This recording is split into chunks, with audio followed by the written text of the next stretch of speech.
Sparks flew from the damaged console as Alex Carter crawled deeper into the machine's belly. The alien device hummed with a sound that made his teeth ache, but he ignored it.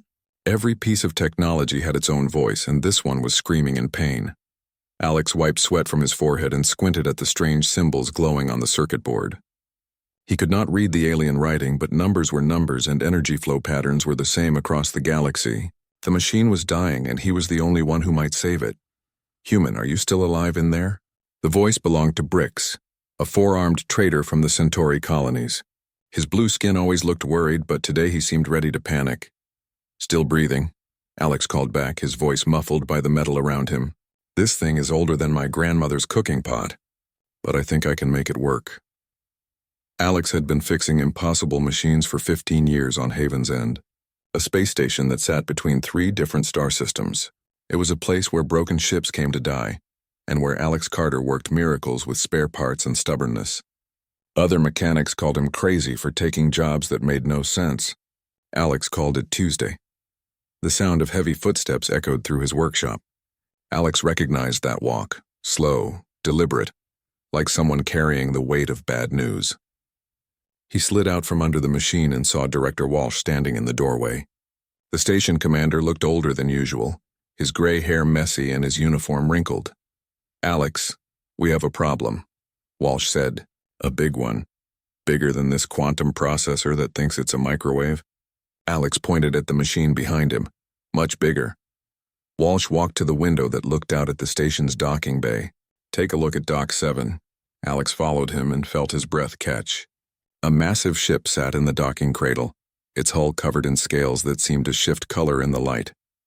The vessel was beautiful and terrifying at the same time, like a sleeping dragon made of metal and energy.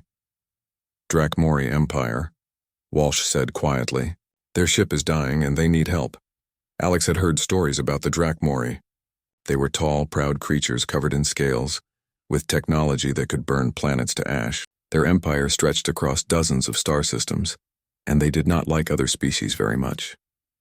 "Especially humans. What's wrong with their ship?" Alex asked. "Quantum drive core failure. Their engineers say it cannot be fixed. They are stranded here until they can get replacement parts, but the nearest Drakmori world is 6 months away." Walsh turned to face Alex. "They asked for you specifically." "Me? How do they even know I exist? Remember that Drakmori trader who came through last month? The one with the broken gravity generator that every mechanic on the station said was impossible to repair." Alex nodded. He remembered the trader, a nervous creature named Voss who spoke broken English and paid in rare metals. The gravity generator had been a puzzle wrapped in an impossibility, but Alex had made it work with parts from 3 different species and some creative thinking. "Apparently, word travels fast in their empire," Walsh continued. "They are specifically requesting the human who fixes impossible things." Through the window, Alex could see Drakmori crew members moving around their ship. They were tall and graceful, their scales catching the station's lights like living armor. Even from a distance, they looked dangerous. "What's the catch?" Alex asked. "There's always a catch with jobs like this." Walsh was quiet for a long moment. "The Drakmori have rules about humans. Very strict rules. No human has ever been allowed inside one of their military ships, and according to their files, no human who has met their high command has ever lived to talk about it." "Cheerful," Alex muttered. "So they want me to fix their ship, but they might kill me for looking at it." "That's about the size of it." Walsh put his hand on Alex's shoulder. "I can refuse their request. We have that right under station neutrality laws. But Alex, if their ship dies here, they die with it. That quantum drive core is not just their engine. It's their life support, their gravity, everything. Without it, they have maybe 3 days." Alex looked back at the Drakmori ship. Even dying, it was magnificent. He could almost hear it calling to him, begging for help like every broken machine he had ever fixed. The smart thing would be to walk away. The safe thing would be to let someone else handle it. But Alex Carter had never been smart or safe. "What kind of tools do they use?" he asked. Walsh smiled, knowing he had his answer. "I was hoping you would say that. They are sending a technical officer to brief you. Try not to get yourself killed before you even see their engine room." An hour later, Alex stood in conference room 3, facing the tallest alien he had ever seen. The Drakmori officer was at least 8 feet tall, with golden scales that seemed to glow under the room's lights. 2 smaller Drakmori flanked him, their hands resting on weapons that looked like they could cut through steel. "I am Tech Commander Drex," the tall Drakmori said. His English was perfect but cold as space. "You are the human mechanic called Alex Carter." "That's me." Alex tried to sound confident. "I hear your ship has problems." Drex's eyes were like yellow flames. "Our quantum drive core is failing. It is ancient technology, blessed by the Empress herself. No outsider has ever been permitted to examine it. But you're asking me to fix it. We are desperate." The words seemed to hurt Drex to say. "Our engineers have tried everything. The core will fail completely within 2 days. Without it, we cannot return to Drakmori space." "We cannot even survive," Alex nodded. "What makes you think I can help where your people failed?" One of the smaller Drakmori stepped forward. "Trader Voss spoke of your abilities. He said you make machines work through impossible means. He called it human magic." "Not magic," Alex said. "Just a different way of thinking about problems. Sometimes the obvious solution is wrong and the impossible solution is right." Drex was quiet for a moment, studying Alex like he was trying to solve a puzzle. "If you succeed, you will be rewarded beyond measure. If you fail, or if you see things you should not see, the consequences will be severe." "How severe?" "No human has ever left a Drakmori military vessel alive." The room went silent. Alex could hear his own heartbeat and the soft hum of the station's air recyclers. He thought about the dying ship in Dock 7, and the crew members who would die if he said no. He thought about the impossible machines he had fixed over the years, and the satisfaction of making dead things live again. "When do we start?" Alex asked. Drex almost smiled. "Almost. Follow me, human. Let us see if your magic is real." 3 weeks had passed since Alex fixed the impossible Drakmori quantum drive. He had done it by ignoring everything their engineers told him about how the machine was supposed to work, and instead listening to what the machine was actually trying to do. The drive core had been fighting itself, trying to maintain perfect efficiency when what it really needed was controlled chaos. Alex had given it exactly that, and the Drakmori ship had disappeared into hyperspace with a crew that looked at him like he had just performed actual magic. Alex was back to his normal routine, fixing broken replicators and arguing with stubborn gravity generators, when the sensors started screaming. Director Walsh's voice echoed through the station's communication system, tight with worry. "All personnel to emergency stations. We have multiple contacts approaching. Unknown ships moving fast." Alex dropped his tools and ran to the main observation deck. What he saw made his stomach drop to his boots. 7 massive ships hung in space near Haven's End, each one bigger than the station itself. They were sleek and deadly, covered in the same shifting scales as the ship he had repaired. But these were warships built for destruction rather than exploration. "Drakmori Imperial Fleet," Walsh said, appearing beside Alex at the window. "They're requesting permission to dock." "Requesting?" Alex asked. "Ships like that don't usually ask for anything." Before Walsh could answer, the communication panel crackled to life. A voice spoke in formal Drakmori, then switched to perfect English. "Haven's End Station, this is Admiral Kess of the Imperial Fleet. We require immediate audience with the human mechanic Alex Carter. Prepare docking bay 1 for Imperial Protocol." The channel closed, leaving silence that felt heavy as a lead blanket. Walsh turned to Alex with worry written across his face. "Imperial Protocol means they're here on official business. The highest level of official business." "What kind of business requires 7 warships?" Alex asked, but he already suspected the answer. The kind that involves the Dragon Empress herself. An hour later, Alex stood in docking bay 1, wearing the cleanest clothes he owned and trying not to look as nervous as he felt. The bay had been cleared of all other personnel except for Walsh and 2 security guards who looked like they would rather be anywhere else in the galaxy. The airlock opened with a sound like thunder, and the Drakmori delegation entered. They moved in perfect formation, their scales gleaming under the bay's lights. At their head walked a female Drakmori who was clearly in command. Her scales were deep red with gold edges, and she wore armor that looked like it had been forged from starlight itself. "I am Admiral Kess," she announced, her voice carrying the weight of absolute authority. "By order of Her Imperial Majesty, Dragon Empress Sareth, ruler of the Outer Spiral and guardian of the ancient ways, you will accompany us to the Imperial homeworld." Walsh stepped forward, his voice carefully respectful. "Admiral Mr. Carter is a civilian resident of this neutral station. Under interstellar law does not apply to matters of Imperial security. Admiral Kess cut him off. The Empress has need of this human's skills. He will come willingly, or he will come by force. The choice is his. Alex felt every eye in the room focus on him. What exactly does the Empress need me for? Admiral Kess studied him for a long moment. The Imperial Palace on Paraxis is failing. Systems that have functioned for 1,000 years are breaking down, and our greatest engineers cannot repair them. We have need of someone who can make impossible machines work again. And if I refuse? Refusal is not an option. However, your cooperation will be rewarded appropriately. Walsh moved closer to Alex, his voice low and urgent. Alex, you need to understand what this means.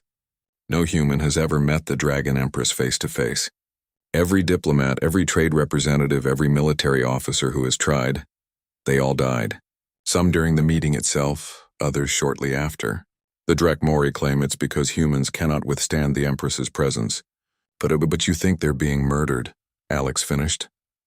I think you would be walking into a death trap, Walsh said bluntly.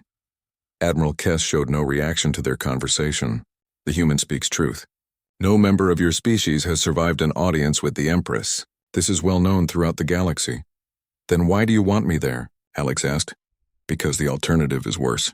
If the Imperial Palace fails completely, the consequences will affect the entire sector. Trade routes will collapse. Border systems will fall into chaos. Millions will die.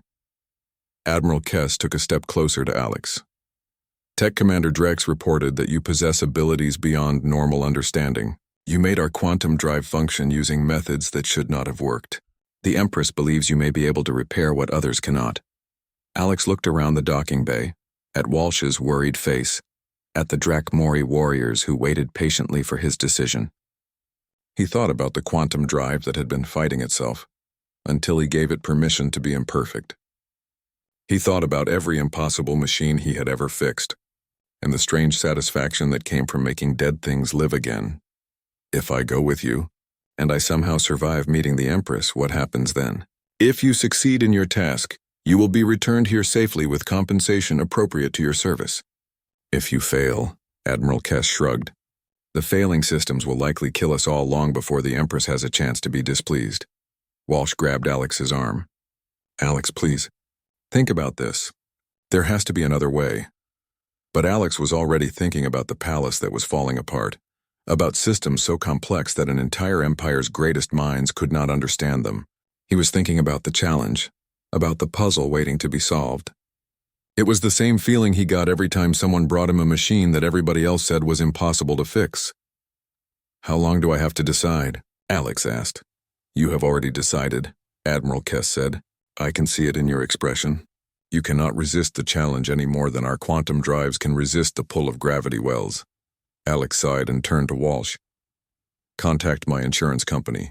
Tell them I'm taking a vacation that might be permanent. Alex, it's okay, Director. Someone has to go, and apparently I'm the only human who might actually be able to help. Besides, maybe I'll be the first one to survive meeting this Dragon Empress of theirs. Admiral Kess nodded approvingly. Your vessel awaits in Docking Bay 1. We depart within the hour. As the Drakmori delegation filed out of the bay, Walsh pulled Alex aside one more time. Alex, if this goes bad, if they try to hurt you, remember that you fixed their ship when no one else could.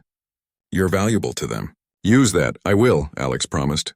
And Director, if I don't make it back, give my workshop to whoever can make the best use of it. The galaxy always needs more people who can fix impossible things. An hour later, Alex stood on the bridge of a Drakmori warship, watching Haven's End shrink to a point of light behind them. Admiral Kess stood beside him, her expression unreadable. You are either very brave or very foolish, she said quietly. Probably both, Alex admitted. But that's what it takes sometimes to fix things that everyone else has given up on. Let us hope the Dragon Empress sees it the same way. The ship jumped to hyperspace, carrying Alex toward a meeting that no human had ever survived. But as the stars stretched into lines around them, Alex found himself looking forward to seeing what kind of impossible machine could stump an entire empire's worth of engineers. After all, every machine had its own voice. Even palaces built by Dragon Empresses. The question was whether he would live long enough to hear what this one was trying to tell him. Paraxis was a world of fire and beauty. From the viewport of the Imperial shuttle, Alex could see vast crystal formations jutting from red stone mountains. their surfaces reflecting the light of twin suns. The planet's cities glowed like jewels scattered across the landscape, connected by rivers of light that must have been transport systems moving faster than his eye could follow. But it was the palace that took his breath away. The imperial palace rose from the largest mountain, like it had grown there naturally, spires twisted toward the sky, covered in scales that shifted color with the changing light. Bridges of crystal and metal connected towers that seemed to defy gravity, and the whole structure hummed with an energy that Alex could feel in his bones even from a distance. Magnificent, is it not? The voice belonged to Commander Thex, a battle-scarred Drakmori who had been assigned as Alex's escort. His left arm was mechanical, replaced with gleaming metal and crystal that moved as smoothly as flesh. The palace has stood for over 1,000 years. It was built when our people first learned to shape stone and metal with their minds. Alex pressed his face to the viewport, studying the palace's structure. It's huge. How many people live there? The palace houses 10,000 souls, from the Empress herself to the lowest maintenance worker. It is a city unto itself, with its own power systems, atmospheric processors, and defensive networks. Thex paused, his expression growing troubled, or it was, until the failures began. The shuttle landed on a platform that jutted out from the palace's main structure. As Alex stepped onto the platform, he felt the mountain trembling beneath his feet. It was subtle, barely noticeable, but it was there, a vibration that spoke of massive machinery working harder than it should. The mountain shakes, Alex observed. Commander Thex nodded grimly. It has grown worse over the past year. Our engineers believe the palace's foundation systems are failing, but they cannot determine why. The technology is ancient. Much of our understanding has been lost. Alex followed Thex through corridors that seemed to pulse with their own light. The walls were covered in intricate patterns that might have been decoration or might have been circuitry. Alex could not tell the difference. The air smelled of ozone and something else, something familiar that he could not quite place. "Tell me about the failures," Alex said as they walked. It began small. Environmental controls fluctuating, lift systems operating irregularly. We thought it was normal wear, the kind of problems that come with age. Thex led Alex down a ramp that curved deeper into the palace, but then the power grid began destabilizing. Whole sections of the palace lost lighting for days. The atmospheric processors started producing air that made people sick. They stopped at a massive door covered in symbols that hurt Alex's eyes to look at directly. Thex placed his hand on a crystal panel, and the door split open with a sound like singing metal. "This is the primary systems chamber," Thex explained. "It houses the central control matrix for the entire palace. Our best engineers have been working here for months, but they make no progress." Alex stepped into the chamber and stopped dead. The room was vast, its ceiling lost in shadows high above, but what filled the space made his mind reel. Machines covered every surface, not the elegant, organic-looking Drakmori technology he had seen elsewhere, but angular, practical devices that looked disturbingly familiar. "Commander," Alex said slowly, "this equipment, where did it come from?" "It is ancient technology from the early days of our empire. Much of it predates our current understanding of engineering principles." Thex moved to a console that was sparking intermittently. "As you can see, we cannot even safely approach some of the systems." Alex walked deeper into the chamber, his eyes picking out details that made his skin crawl with recognition. A power coupling that looked exactly like the ones used in human fusion reactors. A circuit board with markings that looked suspiciously like English letters, though they were heavily corroded. A tool rack that held implements sized for human hands. "Not the larger Drakmori appendages, Commander Thex," Alex said carefully. "Has anyone ever suggested that this technology might not be entirely Drakmori in origin?" The silence that followed was so complete that Alex could hear his own heartbeat. When Thex finally spoke, his voice was cold as vacuum. "That is not a question you should ask, human. The palace was built by Drakmori hands using Drakmori knowledge, blessed by Drakmori traditions stretching back to the dawn of our civilization." But Alex could see the doubt in Thex's eyes. The commander knew something was wrong here, just like Alex did. "Right," Alex said diplomatically. "Of course. It's just that some of these systems look similar to technology I've worked with before. Maybe the basic principles of engineering are universal." Thex relaxed slightly. "Perhaps. The Empress often speaks of the underlying patterns that connect all technological development. She says that intelligent species often discover similar solutions to similar problems. Alex nodded and continued his examination of the chamber. The more he saw, the more convinced he became that human hands had helped build this place. But that was impossible. According to official records, humans had only made contact with the Drakmori Empire 50 years ago. This palace was centuries old, unless the official records were wrong. Commander, I'm going to need access to the palace's historical archives. Engineering specifications, construction records, anything that might tell me how these systems were originally designed. That will require the Empress's permission. Such archives are restricted to the highest levels of Imperial security. Then we'd better ask her. Alex looked around the failing chamber, watching sparks dance across systems that should have been impossible. Because if I can't understand how this place was built, I'll never be able to fix it. They spent the next 3 hours touring the palace's infrastructure. Every level revealed new impossibilities. Human-style engineering hidden beneath layers of Drakmori decoration. Systems that worked on principles that the current Drakmori engineers clearly did not understand. And everywhere the signs of failing technology that was dying, because no one knew how to maintain it. By the time they returned to the guest quarters Thex had assigned him, Alex's head was spinning with questions. He sat on the edge of the sleeping platform, a piece of furniture designed for someone much larger than him, and tried to make sense of what he had seen. The chamber door chimed softly, and Thex entered carrying a tray of food and what looked like strong drink. You look troubled, the commander observed, setting the tray on a side table. I am troubled, Alex admitted. Commander, what do you know about the early history of your empire? The time when this palace was built? Thex was quiet for a long moment, his mechanical arm whirring softly as he poured the drink. The early records are incomplete. There was a great war during that period, and many archives were lost. What we know comes mostly from traditional songs and stories passed down through the generations. And what do those stories say about humans? Another long pause. Thex handed Alex a cup of the drink, which smelled like cinnamon and electricity. They say that humans are a young species, newly emerged into the galaxy. They say that we first encountered your people only recently and that you are difficult to deal with. Difficult how? Unpredictable. Dangerous in ways that have nothing to do with military strength.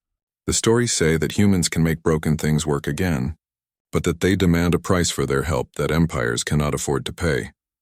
Alex sipped the drink, which tasted like liquid fire with a hint of vanilla. What kind of price? Truth, Thex said simply. The stories say that humans always demand the truth, even when the truth would destroy everything that matters. They sat in silence for a while, listening to the palace hum and vibrate around them. Finally, Alex set down his cup and looked directly at Thex. Commander, I think your ancestors knew humans long before 50 years ago. I think humans helped build this palace, and I think the reason your engineers can't fix it is because they don't know that. Thex's expression did not change, but his mechanical hand clenched into a fist. If that were true, he said quietly, it would mean that everything we have been taught about our history, about our empire's great achievements, about our racial superiority, it would all be lies.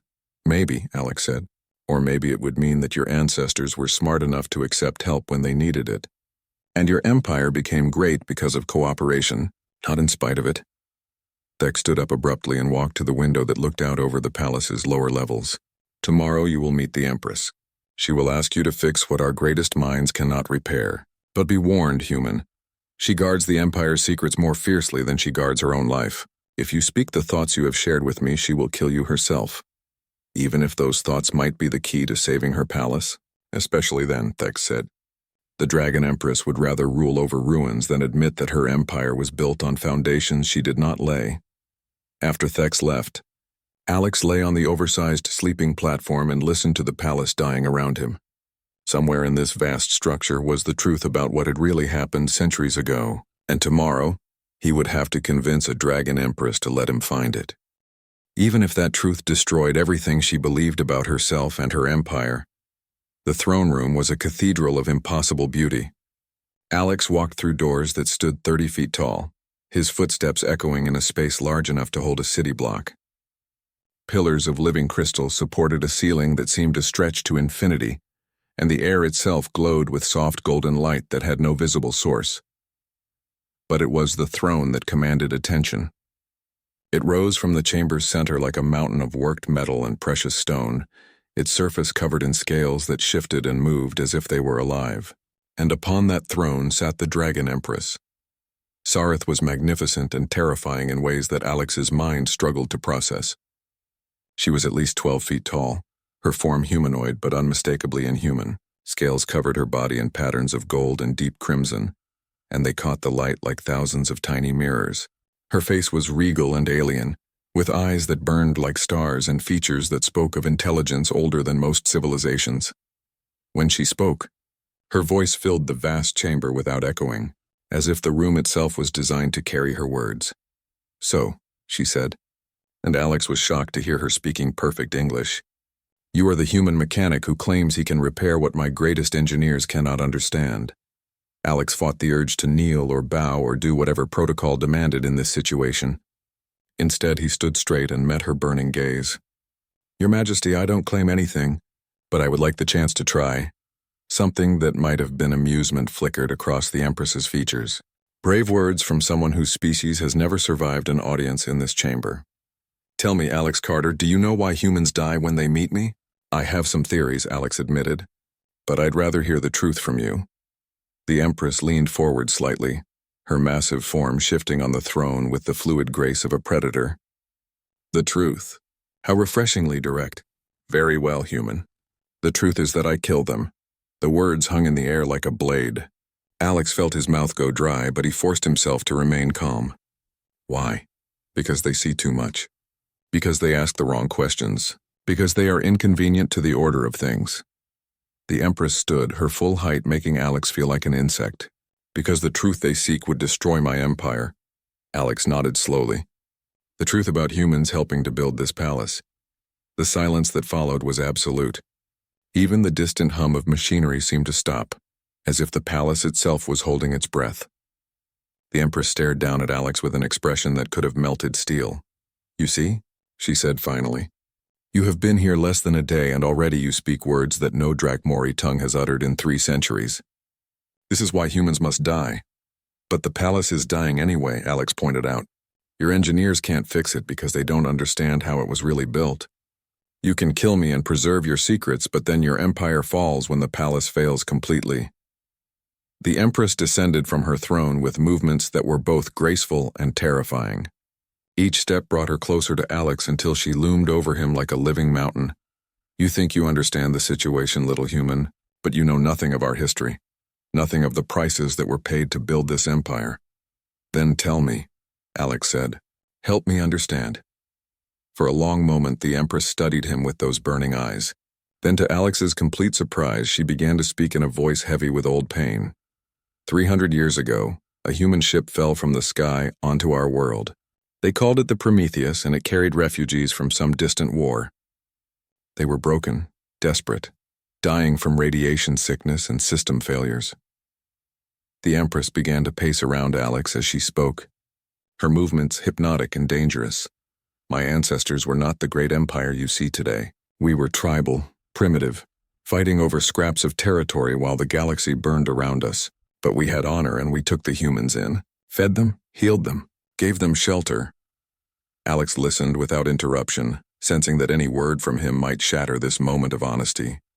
In return, the humans shared their knowledge, their technology, their understanding of forces that we had never imagined. Together we built this palace, this city, the foundation of everything that would become the Drakmori Empire. "What happened to them?" Alex asked quietly. The Empress stopped pacing and turned to face him directly. "They died. All of them. But not from disease or accident or the passage of time. You killed them. We killed them."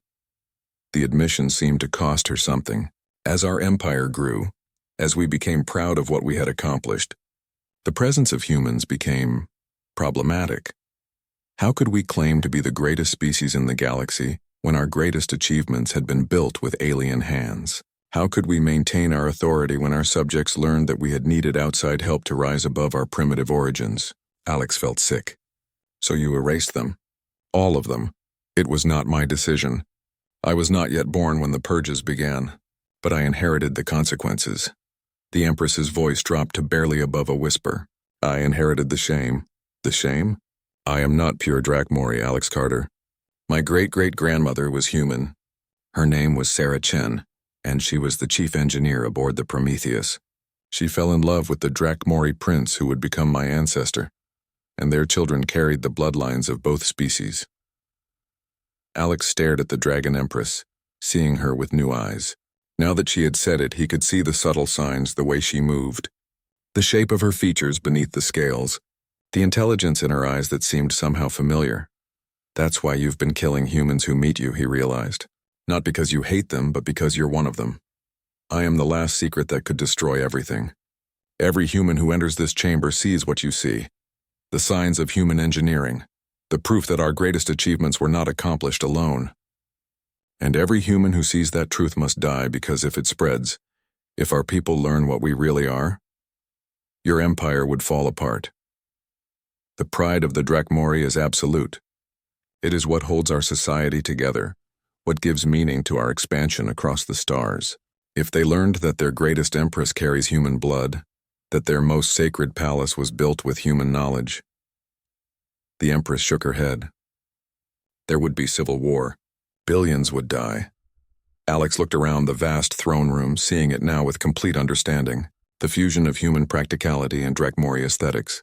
The way the architecture seemed to tell a story of cooperation rather than conquest. The hidden truth that had been buried beneath 3 centuries of lies. Your Majesty, he said carefully, the palace is still dying. Keeping the secret intact won't save it if the fundamental systems fail. I know. The Empress returned to her throne, settling onto it with the weight of exhaustion. I have been trying to find a solution for years. I have studied the old records in secret, learned what I could of human engineering principles. But there is too much that I do not understand, too much knowledge that died with the purges. But I might be able to figure it out. You might. But to do so, you would need complete access to the restricted archives. You would need to see documentation that proves everything I have told you. You would need to understand not just the technology, but the full scope of what humans and Drakmori accomplished together. Alex nodded. And in return? In return, you would join the ranks of the dead, because that knowledge cannot be allowed to leave this palace. There might be another way. The Empress's eyes narrowed. Speak. What if the truth didn't have to destroy your empire? What if it could save it instead? Explain. Alex took a deep breath, knowing that his next words would either save his life or end it. You said your people take pride in their achievements. What if you told them about a newly discovered ancient alliance? What if humans weren't invaders or conquerors, but partners who helped your ancestors reach for the stars? They would never accept it. They might if it was presented properly. If it came from their beloved Empress who had discovered evidence of a forgotten golden age when 2 species worked together to build wonders. Alex stepped closer to the throne. Your Majesty, the galaxy is full of conflicts between species who can't find common ground. What if your empire became known not just for its military might, but for proving that cooperation between species can create something greater than either could achieve alone? The Empress was quiet for a long time, her burning eyes fixed on something beyond the throne room's walls. When she finally spoke, her voice carried a note that Alex had not heard before. You are asking me to risk everything I have spent my life protecting. I'm asking you to consider that what you've been protecting might not be worth saving if it requires lies and murder to maintain. Another long silence. Then the Empress stood and walked to a section of the wall that looked identical to every other section. She placed her hand on what seemed to be empty space, and a hidden panel slid aside to reveal a passage that glowed with soft blue light. Come, Alex Carter. Let me show you the full truth of what humans and Drakmori built together, and then we will see if your alternative is as simple as you believe. As Alex followed the Dragon Empress into the hidden passage, he wondered if he was walking toward salvation or simply a more elaborate form of execution. But for the first time since arriving on Paraxis, he felt something that might have been hope. The truth, it seemed, was about to become far more complicated than either species had ever imagined. The hidden passage led deeper into the palace than Alex had thought possible.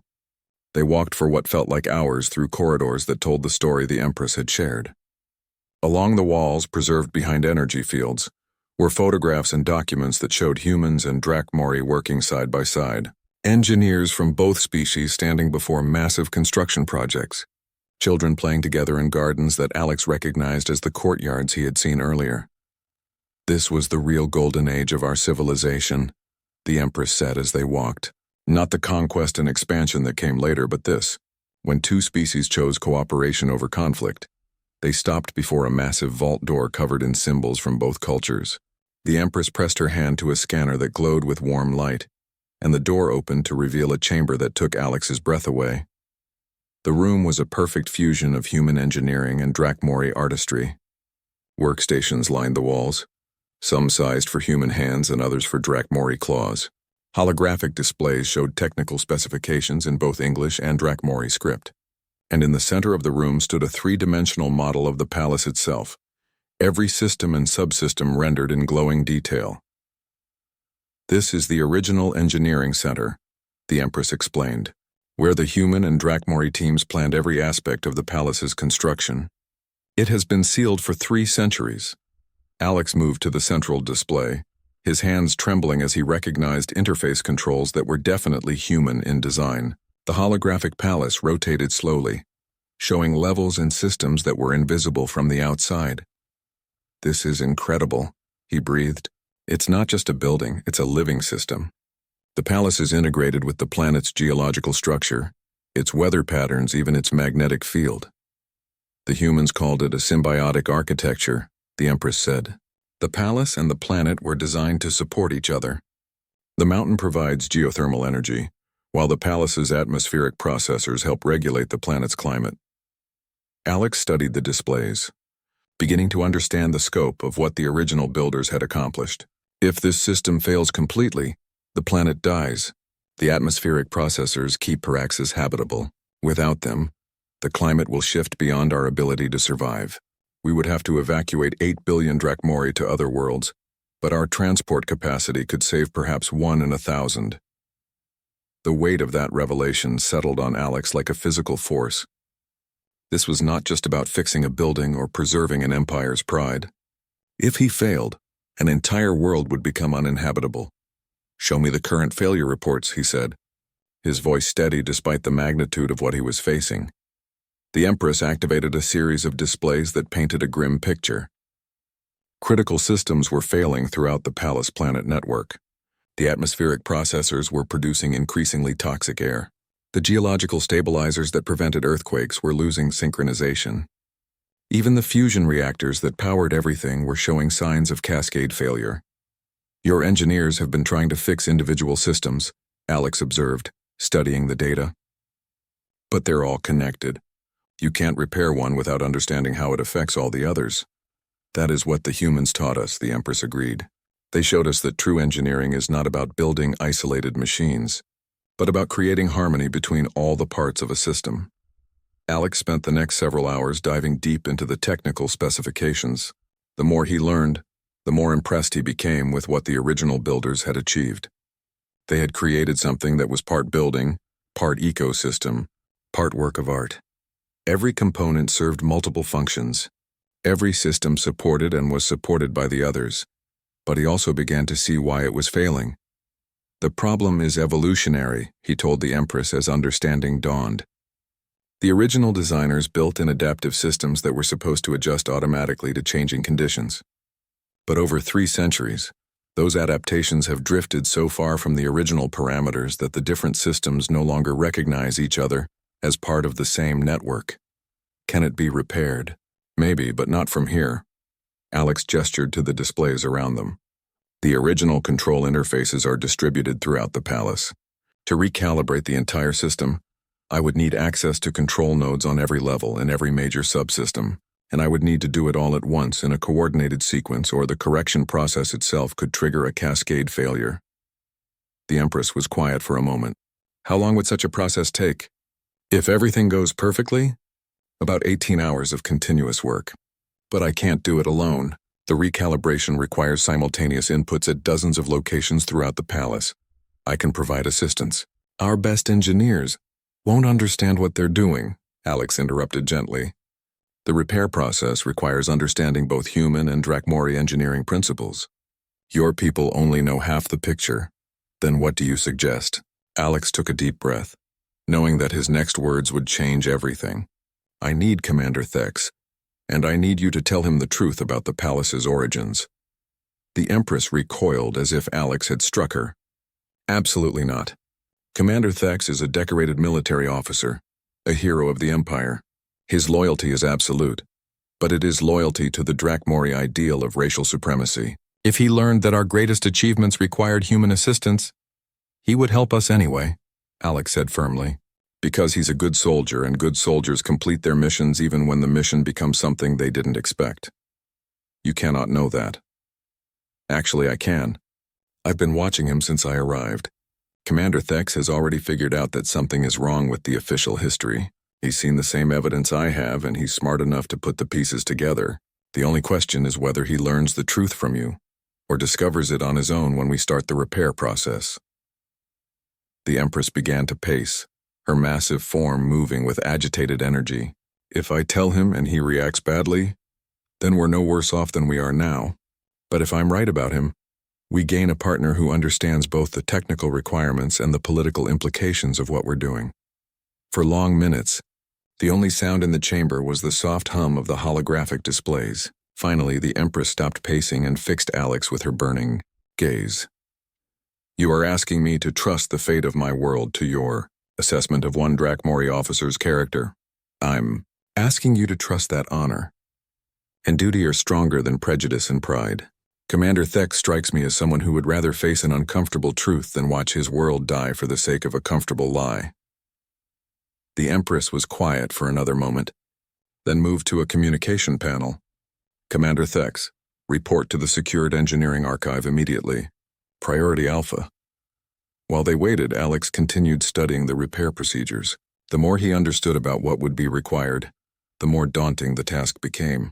They would need to recalibrate hundreds of systems in precise sequence, with timing measured in seconds rather than minutes. One mistake, one missed cue, and the entire network could collapse beyond any hope of recovery.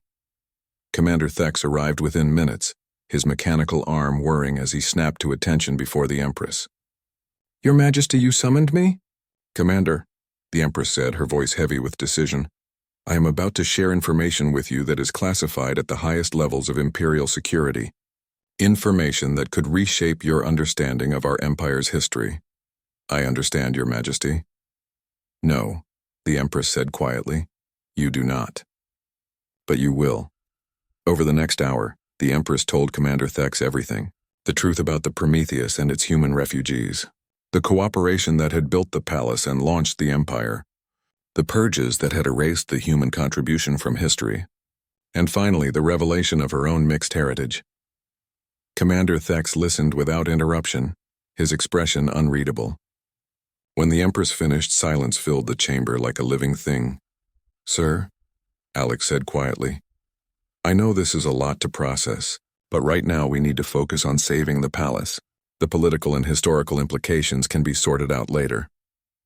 Thex turned to look at Alex, his artificial eye glowing softly in the chamber's light. The repair process.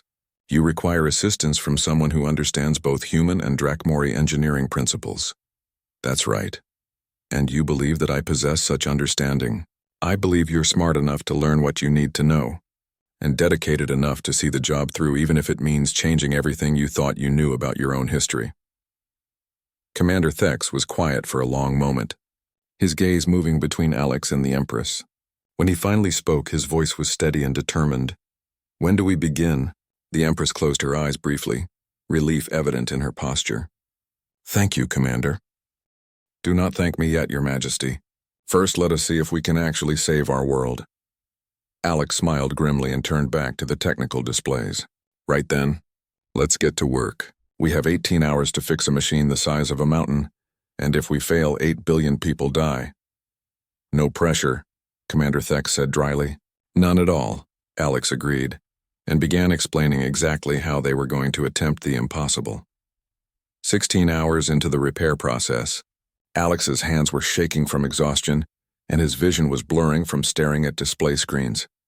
But the palace was responding.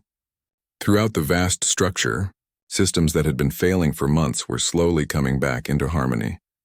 Atmospheric Processor 7 is showing green across all parameters, Commander Thex reported from his station. His mechanical arm moved with precise efficiency as he monitored dozens of readouts simultaneously.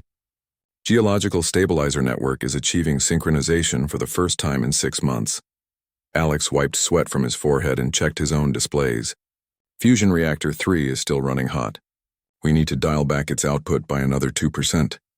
Adjusting, the Empress replied from the central control station.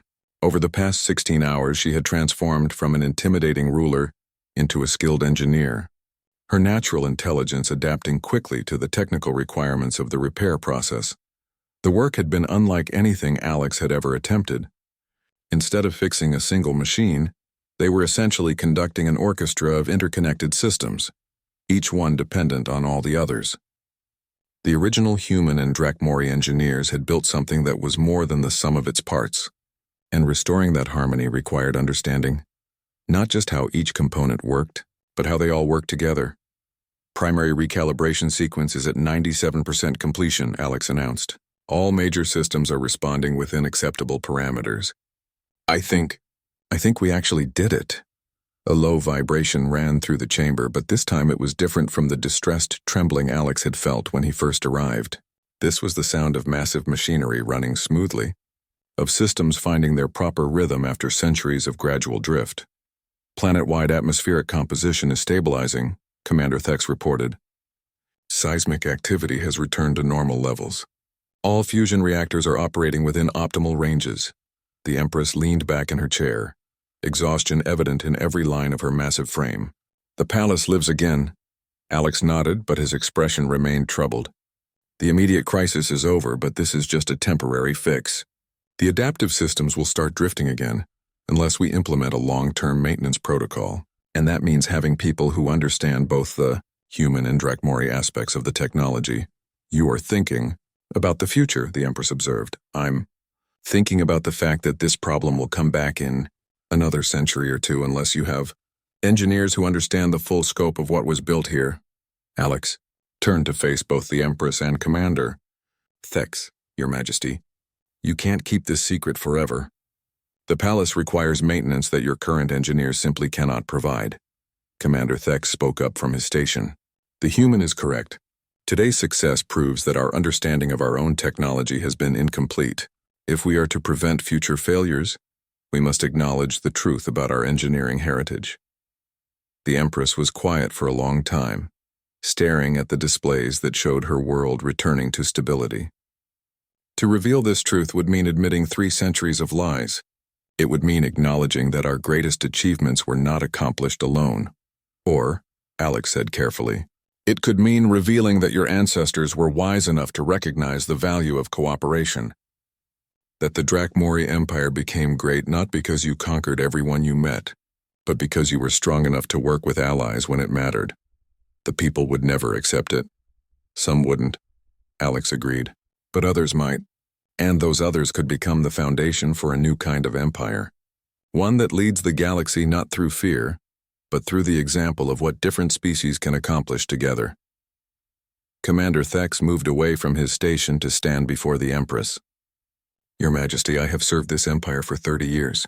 I have seen our military might and our technological achievements, but I have also seen our isolation, our constant conflicts with other species, our failure to form lasting alliances. He gestured to the displays around them. What we have accomplished here in 18 hours shows the potential of cooperation. Perhaps it is time to stop hiding from that potential. The Empress stood and walked to the great window that looked out over her palace and the city beyond. The lights of the city seemed brighter now, more stable, reflecting the renewed health of the systems that supported them. If I were to authorize such a revelation, she said slowly, how would you suggest we proceed? Alex joined her at the window. Carefully. Start with the engineering community. Bring in human experts to work alongside your own engineers on maintaining the palace systems. Frame it as a research partnership rather than an admission of dependence. And if word spreads beyond the engineering community, then you control the narrative. Present it as a discovery rather than a revelation. Ancient archives that shed new light on a forgotten era of cooperation. Make it a source of pride that your ancestors were progressive enough to work with other species, rather than a shame that they needed help. Commander Thex nodded approvingly. A gradual revelation would give people time to adjust their thinking, and the practical benefits would be obvious. Better maintained systems, improved technology, stronger defenses. The Empress turned back to face them both. And what of you, Alex Carter? If I agree to this course of action, I will need someone who understands both the technology and the political implications. Someone who can bridge the gap between human and Drakmori thinking. Alex felt a moment of surprise. You're offering me a job? I am offering you the chance to become the first official human advisor to the Drakmori Empire. To help us learn how to work with your species again, after 3 centuries of separation. Alex looked around the chamber that had been hidden for so long, thinking about the cooperation it represented and the potential it suggested. What about the law that says no human survives meeting you? The Empress smiled, an expression that was both regal and surprisingly warm. I believe it is time to change that law. In fact, I believe it is time to change many things.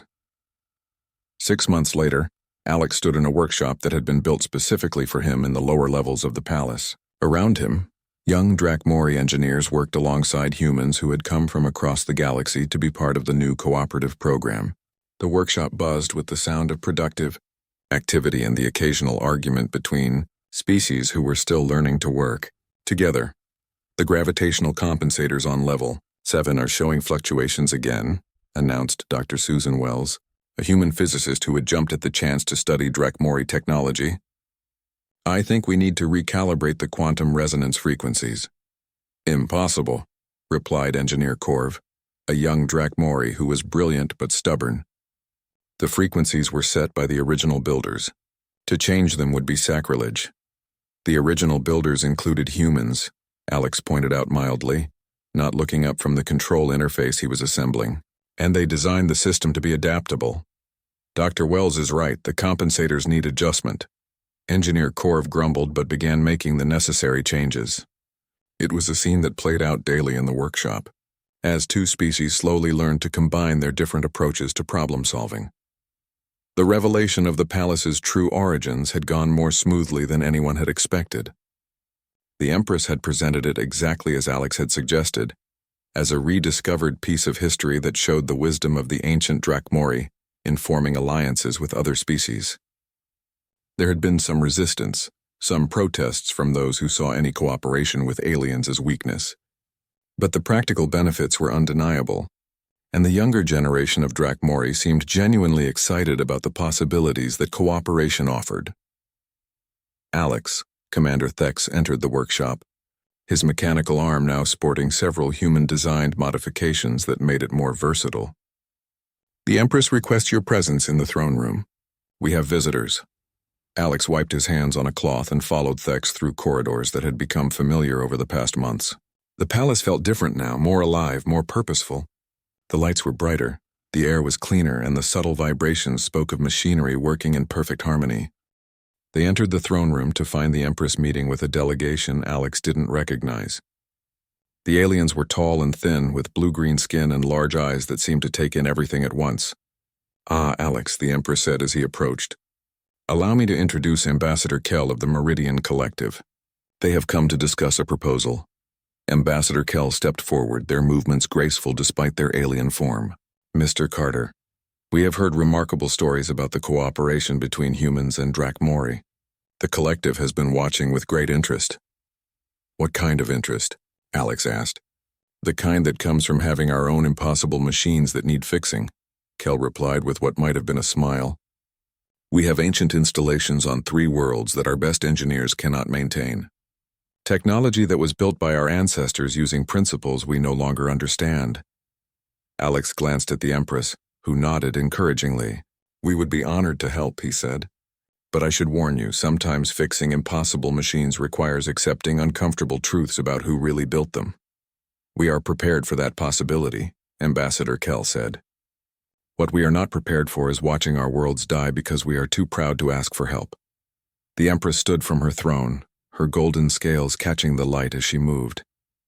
Then let us begin a new chapter in galactic cooperation. Let us show the galaxy what can be accomplished when pride gives way to practical wisdom. As Alex watched the beginning of what might become a new alliance, he thought about the broken quantum drive that had started this whole adventure.